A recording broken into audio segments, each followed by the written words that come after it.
नमस्कार दोस्तों, स्वागत है आपका 410 के नई वीडियो में। आज के वीडियो में हम एसएससी कांस्टेबल जीडी के सिलेक्शन प्रोसेस को डिस्कस करेंगे। दोस्तों, इससे पहले वाली वीडियो में हमने इसके एलिजिबिलिटी क्राइटेरिया को डिस्कस किया था। अब इस वीडियो में हम शुरुआत से लेकर आखिरी तक सिलेक्शन प्रोसेस में जो स्टेप्स इन्वॉल्व होते हैं उन सबको डिस्कस करेंगे, ताकि इससे रिलेटेड अगर आपकी कोई भी सवाल है या कोई क्वेरी है तो उसका सोल्यूशन आपको मिल जाए। तो एकदम शुरुआत से शुरू करते हुए चलते हैं। सबसे पहला स्टेप इसमें आता है वन टाइम रजिस्ट्रेशन का। जी हाँ दोस्तों, ये बात तो आपको पता ही होगी। अगर आप कोई भी एग्ज़ाम देना चाहते हैं जो एसएससी ने कंडक्ट करवाया है तो उसके लिए आपको पहले एसएससी की वेबसाइट पे जाके वन टाइम रजिस्ट्रेशन करना ज़रूरी होता है। इस रजिस्ट्रेशन को आप किसी भी टाइम पे कर सकते हैं, चाहे तो जब नोटिफिकेशन आए और आप अप्लाई करने वाले हों उस टाइम पे भी कर सकते हैं, या पहले कभी भी करके रख सकते हैं। तो इसके लिए आपको www.ssc.nic.in की वेबसाइट पे जाके जाना होगा और वहाँ पे आपको रजिस्टर नाउ का ऑप्शन दिखेगा। वहाँ पे जाके आप अपना वन टाइम रजिस्ट्रेशन करवा सकते हैं। तो ये इस सिलेक्शन प्रोसेस का सबसे पहला स्टेप होगा। अगला स्टेप होगा दोस्तों ऑनलाइन एप्लीकेशन का।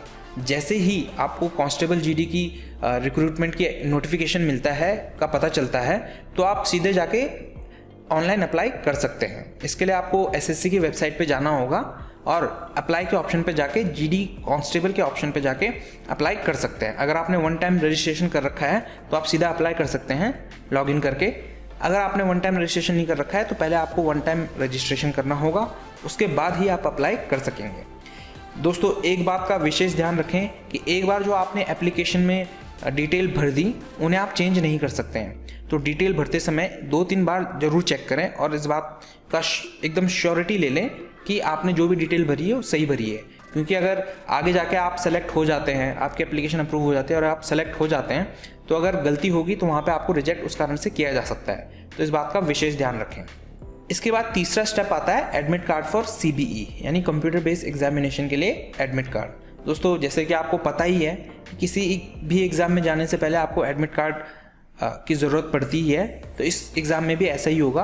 आपको CBE के लिए पहले एडमिट कार्ड डाउनलोड करना होगा। अगर आपकी एप्लीकेशन अप्रूव हो जाती है तो आप एसएससी की वेबसाइट में जाके अपने कंसर्न एसएससी रीजनल ऑफिस की वेबसाइट में जाके एडमिट कार्ड डाउनलोड कर सकते हैं। इसके लिए आपको करना यह है कि www.ssc.nic.in की वेबसाइट पे जाके एडमिट कार्ड पे क्लिक कीजिए। तो वहाँ पे आपको अलग अलग रीजनल वेबसाइट मिल जाएंगी। आपने जिस भी रीजन से अप्लाई कर रखा होगा उस रीजन पे आप क्लिक करके अपना एडमिट कार्ड डाउनलोड कर सकते हैं। उसके बाद अगला स्टेप है CBE यानी कंप्यूटर बेस्ड एग्जामिनेशन। क्योंकि कंप्यूटर बेस्ड है तो ये तो जाहिर सी बात है कि ऑनलाइन पेपर होगा। दोस्तों, ये सिलेक्शन प्रोसेस का असल में सबसे पहला चरण है और सबसे इम्पॉर्टेंट पार्ट भी है, क्योंकि जितने मार्क्स आप CBE में स्कोर करेंगे उसी के हिसाब से आपका फाइनल सिलेक्शन होता है। यानी आपको कोशिश ये करनी है कि इस एग्ज़ाम में आप ज़्यादा से ज़्यादा मार्क्स स्कोर कर सकें। दोस्तों, ये जो एग्ज़ाम होगा ये हिंदी और इंग्लिश दोनों ही लैंग्वेजेस में आएगा और इसमें टोटल 100 क्वेश्चन पूछे जाएंगे। हर क्वेश्चन 1 मार्क्स का होगा, यानी टोटल 100 क्वेश्चन 100 मार्क्स के। टाइमिंग आपको 90 मिनट की मिलेगी यानी 1.5 घंटा। और मिनिमम पासिंग मार्क्स जो आपको चाहिए वो जनरल कैटेगरी और एक्स सर्विसमैन के जो कैंडिडेट्स होंगे उनके लिए 35% है या 35 मार्क्स है, और SC, ST और OBC कैटेगरी के कैंडिडेट्स के लिए 33% है। दोस्तों, अब इसका एग्जाम पैटर्न देख लेते हैं। CBE का पेपर पैटर्न, इसमें आपको 4 सब्जेक्ट मिलेंगे। पहला जनरल इंटेलिजेंस एंड रीजनिंग जिसके 25 क्वेश्चन मिलते हैं। वहीं फिर दूसरा आता है general knowledge and general awareness, इसके भी 25 क्वेश्चन मिलते हैं। एलिमेंट्री मैथमेटिक्स के भी 25 क्वेश्चन, और हिंदी और इंग्लिश जो भी लैंग्वेज आप सेलेक्ट करेंगे उसके 25 क्वेश्चन आपको मिलेंगे। तो टोटल 100 क्वेश्चन 100 मार्क्स के। तो ये है आपका CBE का पेपर पैटर्न। इसमें आपको कोशिश करनी है ज़्यादा से ज़्यादा नंबर लाने की। अब चलते हैं अगले स्टेप पे। अगला स्टेप होगा आपका एडमिट कार्ड फॉर PST या PET यानी फिजिकल स्टैंडर्ड टेस्ट या फिजिकल एलिजिबिलिटी टेस्ट के लिए आपका एडमिट कार्ड।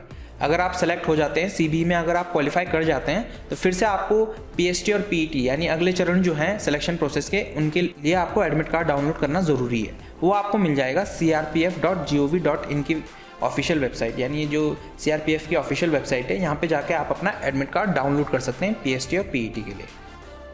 एडमिट कार्ड के बाद आता है आपका स्टेप नंबर 6 यानी फिजिकल एफिशिएंसी टेस्ट या PET। इसमें दोस्तों रेस होती है। रेस जो मेल कैंडिडेट होते हैं उनके लिए 5 किलोमीटर होती है, जो उन्हें 24 मिनट में पूरी करनी होती है मिनिमम। वहीं फीमेल कैंडिडेट के लिए 1.6 किलोमीटर होता है, जो उन्हें 8.5 मिनट में कंप्लीट करना होता है। दोस्तों इसमें आपको कोई मार्क्स नहीं मिलते हैं, सिर्फ क्वालिफाई करना ज़रूरी है। जितना टाइम दिया गया है उसके अंदर आपको इतना डिस्टेंस कवर करना होता है। और एक बात, जो एक्स सर्विसमैन होते हैं वो पीईटी नहीं देते हैं, उनको पीईटी देना आवश्यक नहीं होता है। साथ ही दोस्तों रेस होने से पहले आपका हाइट मेजरमेंट होगा, हर कैंडिडेट का हाइट मेजरमेंट होता है। हालांकि जो चेस्ट मेजरमेंट और वेट मेजरमेंट होती है वो पीईटी के बाद होता है, लेकिन हाइट मेजरमेंट जो होता है वो रेस से पहले होता है। तो यानी अगर आप हाइट वाइज एलिजिबल नहीं होंगे तो आपको वहीं पे डिस्क्वालीफाई कर दिया जाएगा, तो इस बात का ध्यान रखें। पीईटी के बाद आता है पीएसटी यानी फिजिकल स्टैंडर्ड टेस्ट। इसमें आपका हाइट, वेट और चेस्ट ढंग से मेजर किया जाता है, और अगर आप एलिजिबल नहीं होंगे तो आपको डिस्क्वालीफाई कर दिया जाता है। अब इसमें अगला स्टेप जो आता है वो आता है एडमिट कार्ड फॉर डीएमई यानी डिटेल्ड मेडिकल एग्जामिनेशन के लिए आपका एडमिट कार्ड।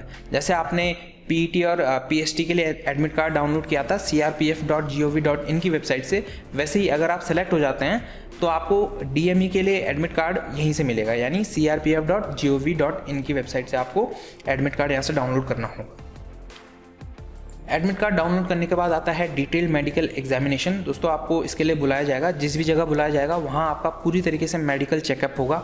आपकी आंखों से लेकर आपके हर बॉडी पार्ट का चेकअप होगा, और आप में अगर किसी भी तरीके की अपंगता या फिर डिजीज़ मिलती है, इलनेस मिलती है, तो आपको डिस्क्वालीफाई कर दिया जाता है। यहीं पर आपका टैटू का भी चेकअप होता है। अगर आपका बॉडी पार्ट किसी पार्ट में टैटू है और वो रूल्स के अकॉर्डिंग नहीं है तो आपको डिस्क्वालीफाई कर दिया जाता है। साथ ही साथ दोस्तों यहीं पे आपके पूरे डॉक्यूमेंट्स भी पूरी तरीके से चेक होते हैं। तो जितने भी आपके डॉक्यूमेंट्स होते हैं उनको पूरी तरीके से अच्छे से तैयार करके ले जाइए, ताकि कोई उनमें दिक्कत ना आए। तो अपने डॉक्यूमेंट्स को पूरा रेडी रखें, क्योंकि मेडिकल एग्जाम के दौरान ही पूरे डॉक्यूमेंट्स आपके चेक होंगे। दोस्तों मेडिकल एग्ज़ाम इस सिलेक्शन प्रोसेस का आखिरी चरण होता है। अगर आप मेडिकल एग्ज़ाम क्लियर कर जाते हैं तो जिन जिन कैंडिडेट ने मेडिकल एग्ज़ाम भी क्लियर कर लिया होता है, फिर उनकी लिस्ट बनती है और कंप्यूटर बेस्ड एग्जामिनेशन में उनकी परफॉर्मेंस को देखते हुए उनका नाम सिलेक्शन लिस्ट में डाला जाता है। तो दोस्तों इस तरीके से जो सिलेक्शन प्रोसेस है कांस्टेबल जीडी का वो पूरा होता है। आशा करते हैं कि इस वीडियो से आपकी जितने भी मन में सवाल थे सिलेक्शन प्रोसेस को लेकर वो दूर हो गए होंगे।